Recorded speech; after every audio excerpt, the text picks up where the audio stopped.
Assalamualaikum Ananda Solih dan Solihah. Bagaimana kabarnya pagi ini? Apakah sudah sarapan? Sudah sholat duha? Sebelum belajar, marilah kita berdoa agar pembelajaran kita hari ini mendapat keberkahan dari Allah Subhanahu wa Ta'ala.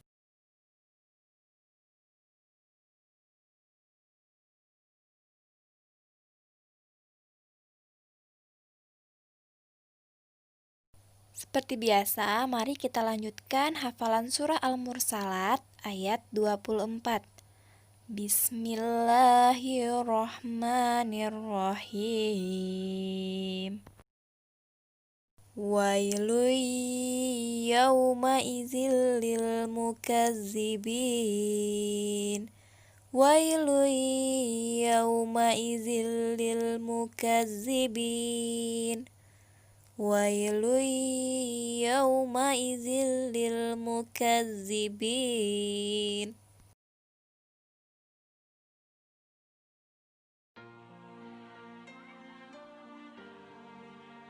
Sudah dibuka semua bukunya? Hari ini kita akan melanjutkan pembelajaran tema 2 udara bersih, subtema 2 arti penting udara bersih untuk pernapasan. Pembelajaran 3 dan 4. Nah, Ananda semua perlu mengetahui tujuan pembelajaran kali ini. Yang pertama ialah dengan menyimak cerita, siswa dapat menjelaskan informasi yang terkait pertanyaan kapan, di mana, mengapa, siapa, bagaimana, dan apa dengan benar. 2. Siswa dapat mengetahui perbedaan antara hak, kewajiban, dan tanggung jawab sebagai warga masyarakat Indonesia. 3. Dengan memperhatikan penjelasan, siswa dapat mengidentifikasi jenis-jenis usaha yang dikelola sendiri maupun kelompok secara benar. 4. Dengan melihat gambar, siswa dapat membedakan kegiatan ekonomi dengan benar. Mari kita mulai pembelajaran dengan membaca teks bacaan pada halaman 55. Hari Ahad merupakan hari libur yang biasanya digunakan untuk bermain dengan teman-teman atau pergi liburan dengan keluarga. Tapi untuk hari Ahad ini, Ali dan teman-teman satu sekolahan, guru-guru, beserta warga sekitar sekolah Ali melakukan kerja bakti untuk membersihkan sekolah dan sekitarnya. Setelah 1 hari 1 malam hujan mengguyur dengan derasnya, sekolah Ali tergenang air hingga 500 cm tingginya. Kini air sudah surut, namun meninggalkan lumpur dan sampah di mana-mana. Sehingga hari ini Ali dan teman-teman beserta guru dan warga sekitar bekerja bakti untuk membersihkan lumpur, sampah-sampah, dan menata kembali meja dan kursi yang berantakan. Alhamdulillah, kalian telah membaca teks tersebut. Sekarang, ayo tuliskan jawaban dari pertanyaan-pertanyaan pada halaman 56. Silakan dijawab nomor 1 sampai 6.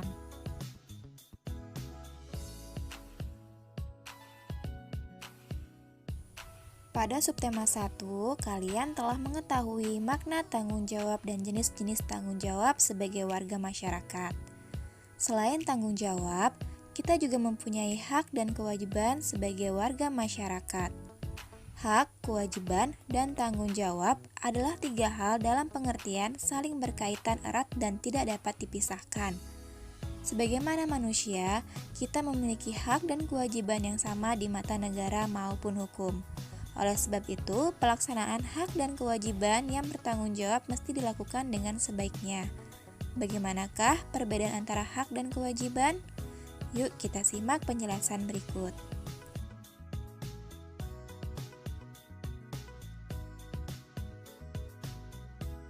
Hak dapat diartikan sebagai sesuatu yang mutlak menjadi milik kita, dan penggunaannya tergantung kepada diri kita. Hak seseorang menjadi warga masyarakat adalah sebagai berikut: memperoleh perlindungan secara hukum, memperoleh pekerjaan sehingga dapat hidup dengan layak, memperoleh lingkungan yang bersih, mendapatkan kehidupan yang damai, bebas berpendapat, bebas memilih agama, dan lain-lain.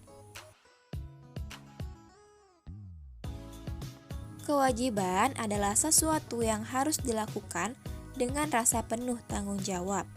Adapun bentuk kewajiban kita sebagai warga masyarakat yang harus dilakukan antara lain, patuh terhadap aturan yang telah diterapkan, membantu menciptakan kondisi lingkungan yang kondusif, tertib, dan tenang, turut berpartisipasi dalam kegiatan kemasyarakatan seperti bergotong royong, musyawarah, dan lain-lain. Saling menghormati dan menghargai orang lain, membantu sesama warga yang terkena musibah. Tanggung jawab adalah kesadaran manusia akan tingkah laku atau perbuatannya yang disengaja maupun tidak disengaja. Tanggung jawab juga berarti berbuat sebagai wujudan kesadaran akan kewajibannya.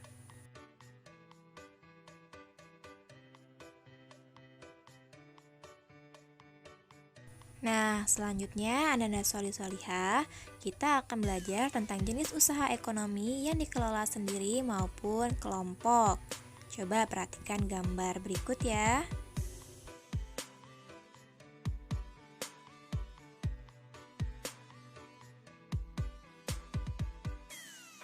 Nah, sekarang kita akan bahas terlebih dahulu usaha di bidang ekonomi yang dikelola sendiri. Macam-macam kegiatan perekonomian yang dikelola sendiri dan dijumpai di masyarakat antara lain bidang pertanian. Kegiatan ekonomi di bidang pertanian meliputi jual beli barang hasil pertanian. Tanaman pertanian terdiri dua, yaitu tanaman berumur pendek, contohnya padi, jagung, sayuran, buah, dan lain-lain. Dan tanaman berumur panjang, contohnya kopi, kelapa sawit, coklat, dan lain-lain.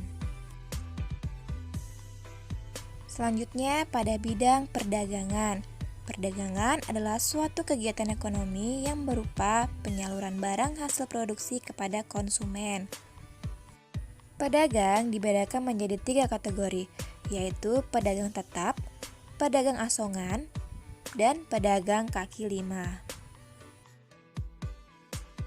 Kemudian di bidang perikanan, kegiatan ekonomi dalam bidang perikanan contohnya adalah budidaya ikan. Ikan merupakan barang yang diperjualbelikan oleh masyarakat. Lalu di bidang peternakan. Di bidang peternakan terdapat kegiatan memelihara hewan ternak yang diklasifikasikan sebagai berikut: peternak hewan besar, peternak hewan kecil, peternak ikan, dan peternak unggas.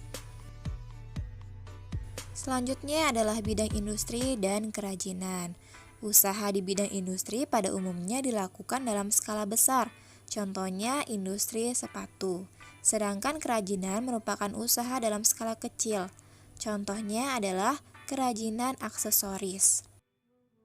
Sedangkan kegiatan ekonomi di bidang jasa contohnya adalah berupa pelayanan, seperti dokter, guru, dan lain-lain. Nah, anak-anak, sekarang kita masuk ke bentuk usaha yang dikelola secara kelompok. Yang pertama ada firma. Firma merupakan persekutuan yang mana pendirinya 2 orang atau lebih untuk menjalankan usaha. Keuntungan dibagikan berdasarkan modal yang diinvestasikan. Yang kedua ada persekutuan komanditer, yaitu merupakan usaha yang dijalankan oleh 2 orang atau lebih. Ada 1 orang yang berperan sebagai pihak aktif, yaitu memiliki tanggung jawab penuh terhadap kelancaran usaha yang dijalankan.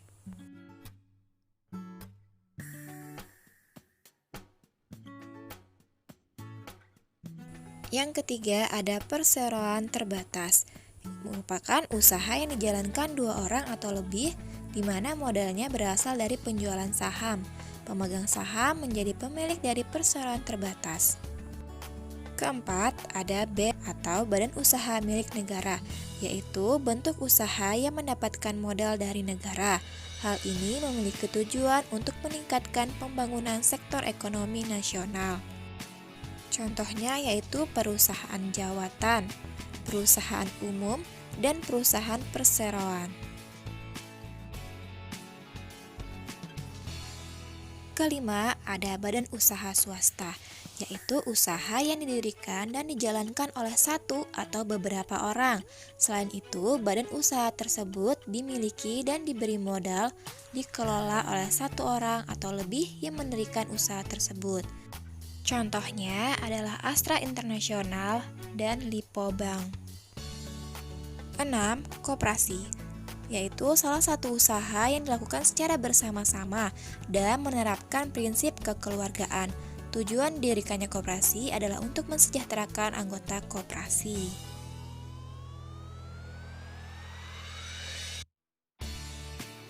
Alhamdulillah, kalian telah mengetahui jenis usaha ekonomi yang dikelola sendiri maupun kelompok. Nah, sekarang buka halaman 62. Kalian jawab pertanyaan yang ada pada halaman 62.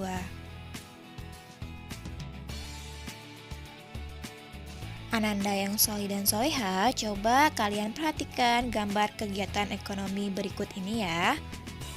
Kegiatan ekonomi tersebut saling berhubungan, sehingga apabila salah satu proses terhambat, maka dapat berpengaruh terhadap semua kegiatan ekonomi. Kegiatan yang pertama adalah produksi. Kegiatan produksi adalah kegiatan memproduksi barang yang dibutuhkan oleh masyarakat, seperti memproduksi makanan maupun suatu barang. Contohnya adalah petani mengolah sawah, lalu ditanami dengan tanaman seperti padi, jagung, kacang-kacangan, singkong, dan lain-lain.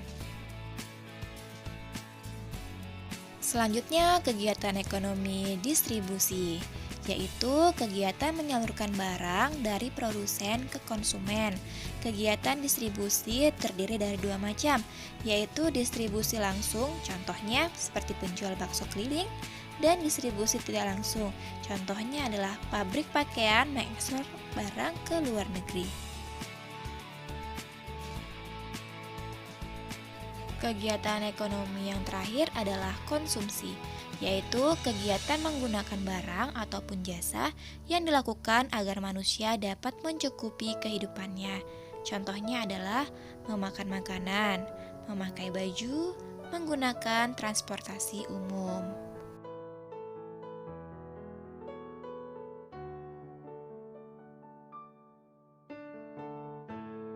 Alhamdulillah, pembelajaran kita sekarang telah selesai.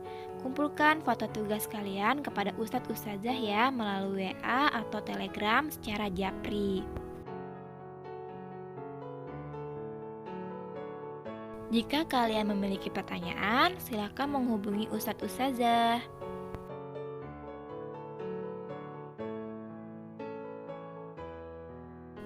Ananda yang solih dan solihah, karena wabah corona masih melanda negara kita, maka biasakan jaga jarak, selalu mencuci tangan, makan makanan bergizi, dan selalu memakai masker. Stay at home.